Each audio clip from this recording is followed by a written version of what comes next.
students, let us start our new session of chapter 14, Semiconductor Electronics, Materials, Devices and Simple Circuits. Now let us understand photovoltaic cell or solar cell, which converts solar energy into electric signal. Here the solar cell is basically again a PN junction which generates voltage or EMF when solar radiation falling onto the PN junction. It works on the same principle of the photovoltaic effect as the photodiode. In photodiode, actually the external biasing voltage is applied, the reverse biasing voltage is applied. Here in photovoltaic cell, no external connection is applied and the junction area is larger for solar radiation to incident because we want to generate more power. If junction area is lesser, then less EMF will produce, so less power can develop. Here, as you can see in the diagram, it defines a simple PN junction solar cell. Here the P-type silicon wafer having a 300 micrometer is taken over a thin layer of 0.3 micrometer of N-side silicon on one side of the diffusion process. Other side of the P-type of silicon is coated with metal plate at the back contact. Now, on top of the N-side silicon layer, a metal finger electrode is available which act as a front contact. This metallic body or metallic grid occupy very small fraction of cell area.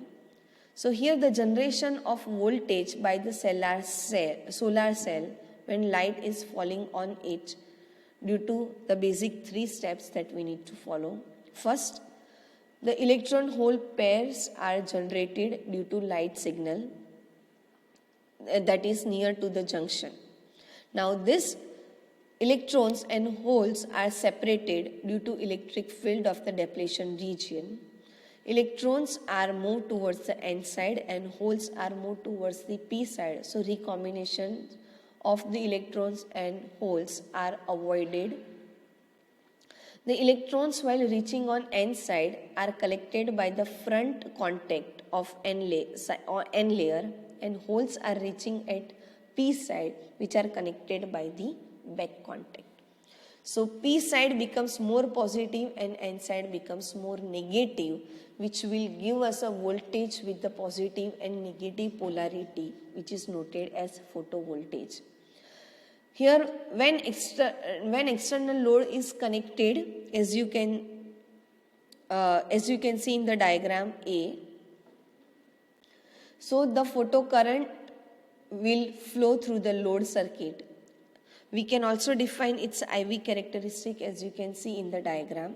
Here IV characteristic of solar cell is defined in fourth quadrant because solar cell does not draw current but it supply that generated current to the load across which the voltage can be measured. So here the semiconductor is available with the band gap 1.5 electrovolt to generate a solar cell. These solar cells are made with the semiconductor like silicon having energy gap 1.1 electrovolt, gallium arsenide having energy gap 1.43 electrovolt. So this is how the different materials can be utilized to get a higher voltage drop across the cell. Here some of the important criteria we need to follow to select the material to design the solar cell. First important criteria is it's a band gap. It should be in the range of 1 to 1.8 electrovolt. It should be with the higher light absorption, optical absorption should be higher in terms of 10 raised to 4 per centimeter. Its electric conductivity should be proper. It should be available nearby to it with the very raw material and it should be a cost effective.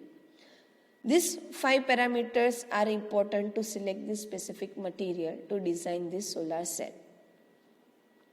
Here, if sunlight is not available regularly, so sunlight is not always required also for the solar cell.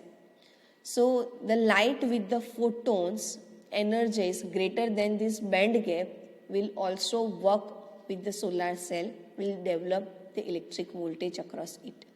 Solar cells are used for electronic devices and satellites and space vehicles as a power supply also to the calculators. Here the production of low-cost photovoltaic cell for large-scale solar energy, it's the current research topic.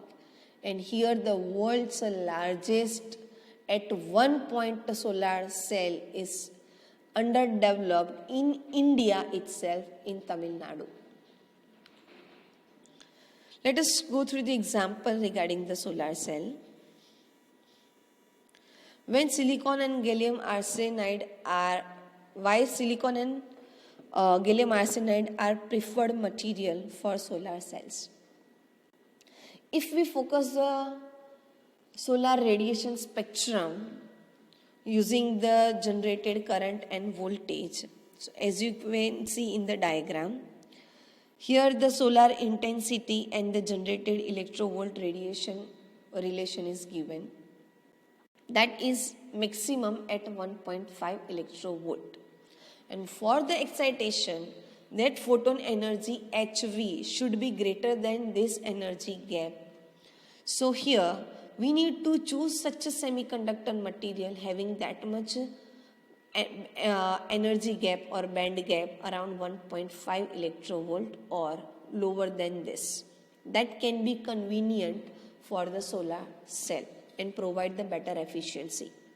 So silicon having energy gap 1.1 electrovolt and gallium arsenide having energy gap 1.53 electrovolt, which is nearby to the photon energy 1.5 electrovolt.